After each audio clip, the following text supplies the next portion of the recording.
चलिए सीधे आज के इस दिलचस्प विश्लेषण की शुरुआत करते हैं। जरा एक पल के लिए कल्पना कीजिए, एक 60 साल का इंसान एक आईने के सामने खड़ा है। चेहरे की झुर्रियां और उम्र का तजुर्बा उसकी पूरी जिंदगी की गवाही दे रहे हैं। वो इंसान खामोशी से अपने अतीत में झांक रहा है, उन मौकों को देख रहा है जो उसने खो दिए और उन अहम फैसलों को जिन्हें उसने कल करेंगे कह के हमेशा के लिए टाल दिया। और तभी उस आईने में खुद को देखते हुए एक बहुत ही गहरा, एकदम दिल को छू लेने वाला सवाल उसके जहन में आता है, क्या मैंने अपनी जिंदगी सही तरीके से जी? अब देखिए, ये सवाल सिर्फ उस अकेले इंसान का नहीं है। आज की हमारी इस पूरी चर्चा का आधार ही यही है। इसी एक सवाल के जरिए आज हम समझेंगे कि आखिर लोग अपने सपनों, अपने रिश्तों, पैसों और सबसे बढ़कर अपनी सेहत को लेकर अपने अतीत का मूल्यांकन कैसे करते हैं। तो चलिए इसकी गहराई में चलते हैं। ब्रॉनी वेयर नाम की एक नर्स थी जिन्होंने अपनी जिंदगी का एक बहुत बड़ा हिस्सा ऐसे मरीजों की देखभाल में बिताया जो अपने जीवन के बिल्कुल आखिरी पलों में थे। जब उन्होंने उन लोगों से बात की तो जानते हैं सबसे बड़ा पछतावा क्या निकला? वो था, काश मुझ में दूसरों की उम्मीदों को पूरा करने के बजाय अपनी खुद की जिंदगी अपने तरीके से जीने की हिम्मत होती। सच में ये इंसानों का सबसे आम आखिरी पछतावा है, जब उन्हें एहसास होता है कि उन्होंने अपने असली सपनों को तो कभी उड़ान ही नहीं दी। अब हम इस पछतावे के पीछे के असली मनोविज्ञान को समझते हैं। आखिर हमारा दिमाग काम कैसे करता है और कुछ चीजें हमें जिंदगी भर क्यों चुभती हैं? मनोवैज्ञानिक रिसर्च इस बात को बिल्कुल साफ कर देती है कि पछतावा असल में दो तरह का होता है। एक तो वो जो हमें तुरंत होता है किसी गलत काम को करने के बाद, जैसे मान लीजिए आपने जल्दबाजी में कोई गलत रंग का सूट खरीद लिया। लेकिन जो दूसरा पछतावा है, जो सबसे गहरा होता है और जिंदगी भर साथ नहीं छोड़ता, वो लगभग हमेशा हमारी निष्क्रियता या इनएक्शन से पैदा होता है, यानी वो काम जो हमने किए ही नहीं। मनोविज्ञान की भाषा में इसे निष्क्रियता प्रभाव या इनएक्शन इफेक्ट कहते हैं। आईने में खुद को देखने वाले उस इंसान का असली दर्द कोई काम गलत हो जाने का नहीं है, बल्कि अपनी जिंदगी को टालने का है। अपने सपनों को बाद में पूरे कर लेंगे सोचकर छोड़ देने का जो दर्द है ना, वो जीवन के अंत में सबसे ज्यादा तकलीफ देता है। अब सपनों के बाद बात करते हैं जिंदगी के दो सबसे अहम हिस्सों की, समय और हमारे रिश्ते। हम अक्सर रोजमर्रा की भागदौड़ में इतने उलझ जाते हैं कि अपनों को ही भूल जाते हैं। खराब टाइम मैनेजमेंट सिर्फ आपके काम करने की क्षमता ही नहीं घटाता, बल्कि ये हमारी पर्सनल लाइफ की उन सीमाओं को बिल्कुल खत्म कर देता है जो परिवार और हमारे मानसिक सुकून के लिए बहुत जरूरी हैं। आईने में खड़ा वो इंसान बिल्कुल यही सोच रहा है कि काम के इस अंधहीन चक्कर में उसने अपने परिवार को कभी वक्त ही नहीं दिया, अपनों से अपनी भावनाएं नहीं बांटी और न जाने कब अपने जिगरी दोस्तों से भी संपर्क खो दिया। रिश्तों के बाद वो आईना एक और कड़वी सच्चाई दिखाता है, और वो है हमारी अपनी सेहत। अगर हम प्रिवेंटिव हेल्थ केयर या निवारक स्वास्थ्य के डेटा पर नजर डालें तो पता चलता है कि हर उम्र के लिए सेहत से जुड़े कुछ बहुत जरूरी कदम होते हैं। जैसे 19 से 39 साल की उम्र के बीच हमारा पूरा फोकस एक संतुलित आहार, फिटनेस और बेसिक चेकअप्स पर होना चाहिए। जैसे ही हम 40 से 64 के बीच आते हैं तो ब्लड प्रेशर को कंट्रोल करना और गंभीर बीमारियों को रोकना सबसे जरूरी हो जाता है। और 65 के पार जाने पर तब ध्यान कॉग्निटिव हेल्थ यानी याददाश्त और हड्डियों की मजबूती पर शिफ्ट हो जाना चाहिए। इसका सीधा सा मतलब ये है कि अगर बुढ़ापे के कष्टों से बचना है तो जिंदगी के हर पड़ाव पर अपनी सेहत का ख्याल रखना ही होगा।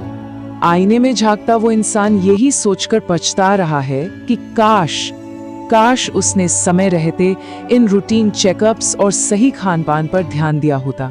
अगर उसने शुरुआत में ही ये छोटे छोटे कदम उठाए होते तो आज भविष्य में होने वाली गंभीर बीमारियों का जोखिम काफी हद तक कम हो सकता था। और फिर बात आती है एक ऐसे पहलू की जिसे अक्सर हम सबसे ज्यादा टालते हैं, हमारा पैसा और सही समय पर सही निवेश। ये डेटा आपको सच में हैरान कर देगा। ये हमें कंपाउंडिंग यानी चक्रवृद्धि ब्याज की असल ताकत दिखाता है। इसे ऐसे समझिए, मान लीजिए कोई हर महीने 5,000 रुपए निवेश करता है जिस पर 10% का रिटर्न मिल रहा है। अगर उसने 25 साल की उम्र से ही शुरुआत कर दी तो 60 साल का होने तक वो रकम 1 करोड़ रुपए से भी ज्यादा हो जाएगी। लेकिन अगर उसने यही शुरुआत टालकर 40 साल की उम्र में की तो अंत में उसके पास सिर्फ करीब 33 लाख रुपए ही जुड़ पाएंगे। पैसे बचाने की आदत न डालना सच में भविष्य के लिए एक बहुत बड़ी आर्थिक सजा बन जाती है। तो क्या 40 की उम्र के बाद सब खत्म हो जाता है? जी नहीं। आर्थिक विश्लेषण हमें बताता है कि अगर कोई 40 की उम्र में शुरुआत कर रहा है तो उसे अपनी निवेश की रणनीति काफी अग्रेसिव यानी आक्रामक रखनी होगी।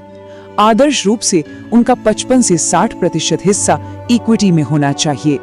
इसके साथ ही ये बहुत जरूरी है कि 45 साल की उम्र तक ऊंचे ब्याज वाले सारे कर्ज चुका दिए जाएं और एक मजबूत हेल्थ इंश्योरेंस ले लिया जाए। तभी जाकर एक सुरक्षित रिटायरमेंट की उम्मीद की जा सकती है। तो हमने सपने, रिश्ते, सेहत और पैसे सबकी बात कर ली। अब सवाल है कि इस सबको सुधारा कैसे जाए। अब हम इस कहानी के सबसे अहम मोड़ पर आते हैं। आईने के सामने खड़ा वो 60 साल का इंसान अपनी गलतियों के बोझ से दबा हुआ है, लेकिन तभी उस आईने में उसे अपना ही युवा रूप दिखाई देता है और वो युवा रूप उससे एक बहुत ही कमाल की बात कहता है, अभी भी समय है, अभी भी सब कुछ बदला जा सकता है। ये एक बहुत बड़ी उम्मीद की किरण है। यह हमें बताता है कि आज उठाया गया एक छोटा सा कदम भी हमारी पूरी कहानी का अंत बदल सकता है। और जानते हैं ये बदलाव आखिर आता कैसे है? सिर्फ 1% के नियम से। इसे मार्जिनल गेन्स की ताकत कहते हैं। सुनने में भले ही 1% बहुत छोटा लगे, लेकिन हर दिन खुद में सिर्फ 1% का सुधार लंबे समय में इतना बड़ा और जबरदस्त बदलाव ला सकता है जिसकी हम कल्पना भी नहीं कर सकते। जेम्स क्लियर का मशहूर एटॉमिक हैबिट्स फ्रेमवर्क हमें बिल्कुल यही सिखाता है कि ये 1% का सुधार कैसे किया जाए। इसके 4 बहुत ही सिंपल स्टेप्स हैं। सबसे पहले आपको एक संकेत या ट्रिगर चाहिए, फिर उस नई आदत को करने की एक गहरी लालसा, उसके बाद एक छोटा सा एक्शन यानी आपकी प्रतिक्रिया, और अंत में एक इनाम जो आपके दिमाग में उस अच्छी आदत को पक्का कर दे। बस इस छोटे से ढांचे को अपनाकर हम आज ही से अपने बेहतर जीवन की नींव रख सकते हैं। तो चलिए इस पूरे विश्लेषण से जो सबसे खास बातें निकलकर सामने आई उन्हें एक साथ जोड़कर देखते हैं। पहली और सबसे बड़ी सीख, समय बहुत ही कीमती है।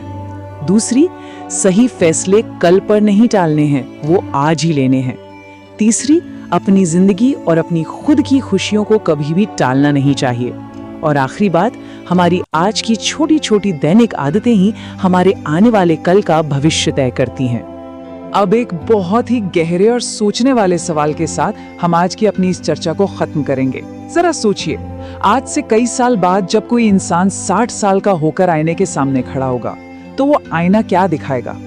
क्या वहां एक ऐसा इंसान होगा जो गर्व से मुस्कुराते हुए कहेगा, मैंने अपनी जिंदगी पूरी तरह जी?